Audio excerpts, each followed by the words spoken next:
The English class.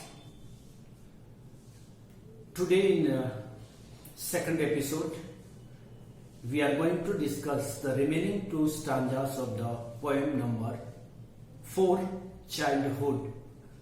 So the standard 11, poem number 4,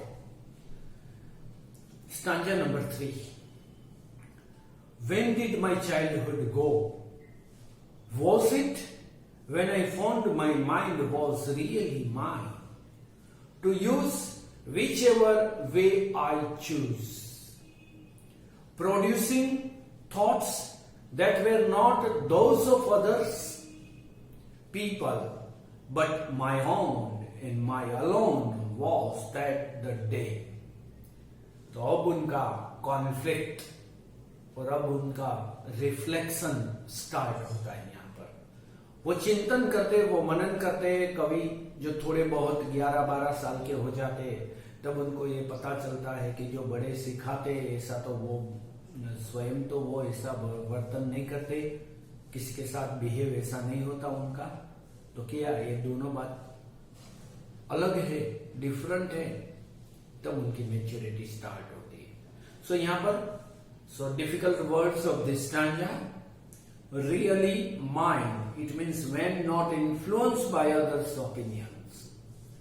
Whichever means any. Producing, it means creating. Thoughts, it means views, opinions coming from the poet's mind. So try to understand the stanza. The poet asks the same questions again and again, but with different opinions. He is trying to guess when he actually lost his childhood. Perhaps it was the day when he realized that his mind could think independently, forming his own opinion and being able to take his own decisions. He gained a sense of individuality, which set him free from the preconceived opinion of others. His own individual opinions and experiences shapes his thoughts. Now he realized that this might have been the time when he lost his childhood innocence completely. तो यहाँ पर जो लोग दिखते हैं वो लोग अंदर बाहर अलग हैं। तो ये जब बहुत नजदीक से महसूस करते हैं तब वो भी थोड़ा डिफरेंट बन जाते हैं।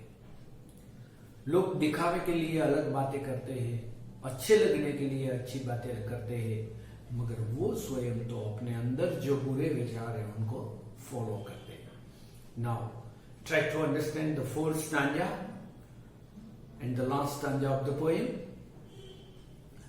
Where did my childhood go? It went to some forgotten place that's hidden in an infant's face. That's all I know. वो स्वयं को पूछते हैं कि कहां गए वो दिन जो सभी के ऊपर उनका ट्रस्ट बना रहता था, जो सभी को सच्चे दिल से चाहते थे, सभी को रिस्पेक्ट करते थे, और यही सभी जो उनके आसपास में थे, उनके रिलेटिव थे, उनके स्नेही थे, उनके मित्र थे, वही उनके जीवन के अंदर मिले हुए अमूल्य उनके स्नेही थे, स्वजन थे। आज उनको ऐसा महसूस नहीं होता और तब कहता है कि कहां गया मेरा वो बचपना। शायद वो इन्फेंट फेसेस जो होते हैं, माने रविंद्रनाथ टैगोर जैसे कहते हैं कि हर नया जन्म लेने वाला बच्चा जब जन्म लेता है तब मुझे ऐसा एहसास होता है कि अभी भी भगवान को मनुष्य के ऊपर पूरा विश्वास है, तभी वो पूरी श्रद्धा से यहाँ पर मनुष्य को भेजते रहते हैं। तो यहाँ पर ये राइटर भी कहते हैं कि बड़े बड़े लोगों को जब देखता हूं मैं उम्र में तो वो बहुत डिफरेंट दिखते हैं। जब छोटे इनोसेंस बच्चे को देखते हूं तब मुझे पता चलता है कि यही भगवान का रूप है. So the difficult words, forgotten means unremembered, hidden means concealed, kept out of sight, and infant means small child. So try to understand the stanza. In this stanza, the poet changed his question. The poet now wonders where his childhood has gone. He reflects that maybe his childhood has gone to an unrememberable place. तो कहाँ चला गया वो भी पता नहीं है. उनका बचपना था वो खो गया, मगर कहाँ खो गया वो उनको पता नहीं है. The poet also says that childhood can be found in the innocent faces of a child who does not hurt any pretensions and real rationality and who turns others unconditionally.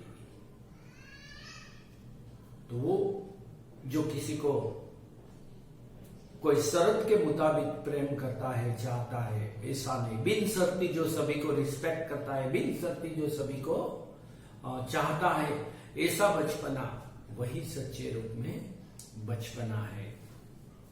In other words, a small child is full of innocence and there one can find one's own childhood. तो यहाँ पर ये poet को जब अपना childhood याद आ जाता है तब उनको बहुत दुख होता है, और इसको बारे में यहाँ पर फोकस करके उन्होंने लिखने का प्रयास किया है. तो ये पूरी पोएम है वो पोएट का भी चाइल्डहुड याद दिला देती है और हमें भी अपना खोया हुआ बचपन हमें याद दिला देती है. Now we are going to discuss the poetic devices used in this poem. तो सबसे पहला कौन सा यहाँ पर यूज हुआ है? तो सबसे पहले एलिटरेशन का यूज हुआ है. Let us understand. In this figure of speech a number of words having the same first consonant sound occurs close together in a series. तो एलिटरेशन का ये कॉन्सोनेंट का सबसे बिगिनिंग में साउंड कंटिन्यूअस सीरीज में रहता है. For example, hell and heaven, that the day, my mind, whichever way, etc. All these words combinations are used in this poem. So alliteration का भी बहुत यहाँ पर यूज किया है पोएट ने. सेकंड है antithesis.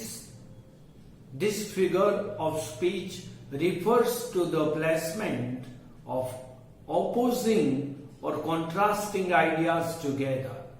This emphasizes the difference between the two ideas and adds interest to writing.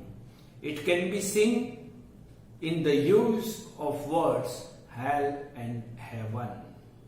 So यहाँ पर दो अलग बात जब लिखी जाती है, बताई जाती है, हेल माने स्वर्ग और नर्क, तो दो कॉन्ट्रास्ट की बात जब बताते हैं तब एंटीथेसिस इसके अंदर आ जाता है.